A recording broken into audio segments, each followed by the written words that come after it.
Assalamualaikum warahmatullahi wabarakatuh. Saya Januarta, kelas A3, NIM 2001010126, Prodi Manajemen. Baik, saya akan menjelaskan tugas ujian akhir semester saya, yaitu presentasi tentang bisnis di masa depan. Langsung saja saya jelaskan. Saya mengambil bisnis di bidang kesehatan. Mengapa saya mengambil bisnis di bidang kesehatan? Karena di bidang kesehatan ini kita semua sudah sadar, sudah mengerti bahwa di masa pandemi COVID-19 ini ada banyak peluang untuk membangun bisnis di bidang kesehatan. Dan apa bisnis yang akan saya bangun ini? Yaitu rumah sehat. Nah, rumah sehat ini akan banyak produk-produk yang saya tawarkan kepada masyarakat luas. Dan saya juga menawarkan jasa-jasa dari orang-orang yang profesional di rumah sehat ini. Ada beberapa contoh yang akan saya jelaskan di produk rumah sehat. Yaitu alat-alat kesehatan. Alat-alat kesehatan ini saya akan pasarkan ke semua masyarakat luas untuk kebutuhan imun daripada masyarakat itu sendiri, yaitu alat-alat gym, tempat berolahraga untuk masyarakat. Jadi alat-alat gym itu untuk masyarakat bisa berolahraga untuk menjaga imun mereka itu sendiri. Kemudian alat-alat medis, yaitu masker, hand sanitizer, dan lain-lain. Mengapa alat-alat medis juga kami pasarkan? Karena di masa pandemi COVID-19 ini tentunya perlu kita semua memakai masker dan menggunakan hand sanitizer untuk mematuhi protokol kesehatan di masa pandemi saat ini. Jadi dua di antara yang saya jelaskan itu tidak bisa terpisahkan. Dan satu lagi yang menyangkut daripada dua yang saya sudah jelaskan itu,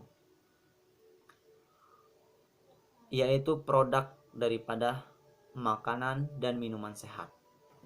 Makanan dan minuman sehat yang akan saya pasarkan dan saya promosikan ke masyarakat luas itu salah satu contohnya dari sekian banyak makanan dan minuman sehat, yaitu minuman susu dan madu, kemudian makanannya daging, sayur-sayuran, kemudian ada juga telur, nanti akan dikemas menjadi satu, yaitu makanan sehat.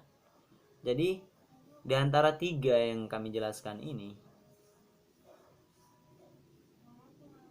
sangat menguntungkan di masa depan nanti karena peluangnya sudah jelas. Jadi tentu harus menggunakan strategi marketing yang jelas dan tidak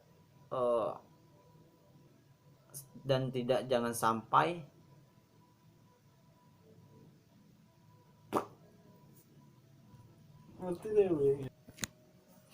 tentunya saya akan menggunakan strategi digital marketing. Baik, saya akan menjelaskan strategi digital marketing itu.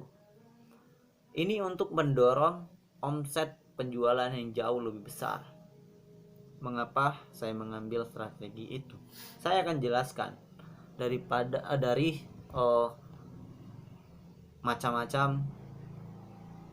atau contoh dari beberapa contoh strategi marketing. Yang pertama, buat konten pemasaran.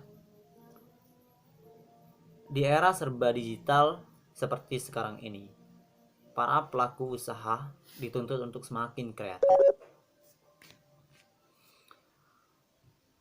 dengan salah satu caranya yakni dengan melakukan adaptasi dari sisi pemasaran.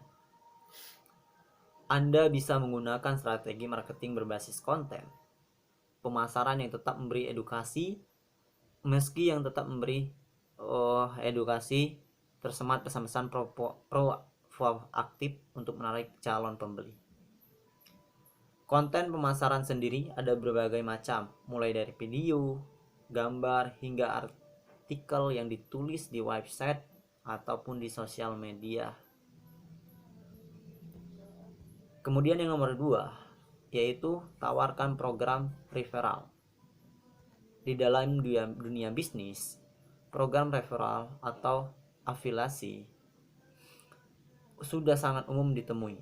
Strategi marketing yang satu ini bahkan bisa memberikan seseorang potensi pendapatan hingga puluhan juta rupiah per bulan hanya dari hasil menjualkan barang-barang milik orang.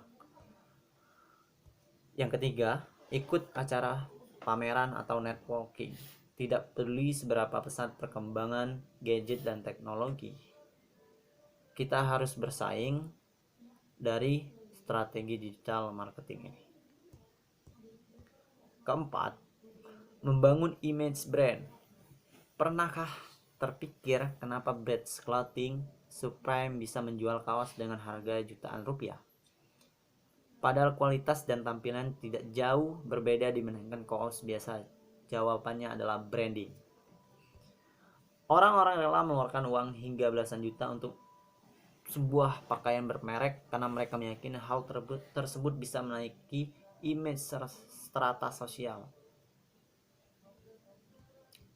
Kemudian yang kelima, Search Engine Optimization atau SEO.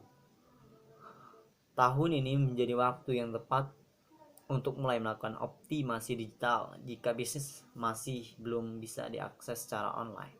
Pasalnya, jika menunggu lebih lama lagi, maka akan semakin banyak pesaing yang terjun sebagai kompetitor. Jadi, sebelum didahului oleh orang lain, alangkah lebih baik jika mulai melakukan optimasi dari sekarang. Proses optimasi mesin pencari sendiri bisa dilakukan ketika sudah memiliki website usaha dan sosial media. Ada banyak tutorial untuk melakukan optimasi, seperti melihat konten artikel yang mengundang konsumen, mempercepat loading website, hingga menambahkan kaidah SEO seperti internal link, keyword stuffing, hingga ranah backlink. Dan yang keenam, email marketing. Strategi marketing yang cara lama terkadang memang sudah tidak relevan lagi ketika diterapkan di era sekarang, namun tidak dengan email marketing. Cara yang mulai ramai digunakan sejak awal kemunculan internet tersebut rupanya masih ampuh dalam mendongkrak efek penjualan secara signifikan, terutama untuk para pelaku bisnis digital atau yang menyasar target utama dari kalangan perusahaan.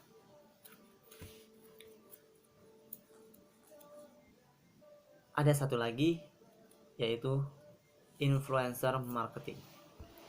Influencer marketing sebenarnya sudah ada sejak zaman dulu, namun beberapa tahun terakhir menjadi booming akibat perkembangan sosial media yang masif sampai detik ini.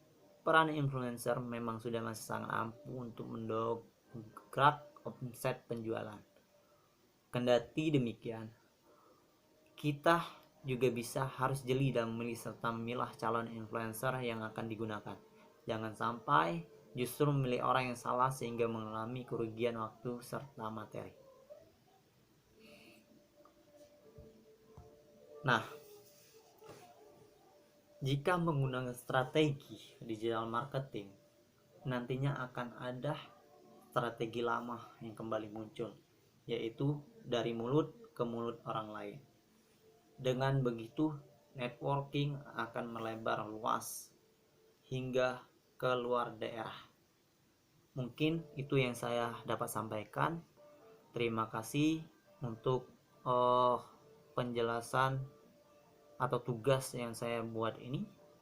Terima kasih pada dosen yang telah memberi tugas. Mungkin itu saja tugas yang saya buat. Jika ada salah kata atau perbuatan, saya mohon maaf. kepada Allah, marilah sama-sama mohon ampun. Saya akhiri. Assalamualaikum warahmatullahi wabarakatuh.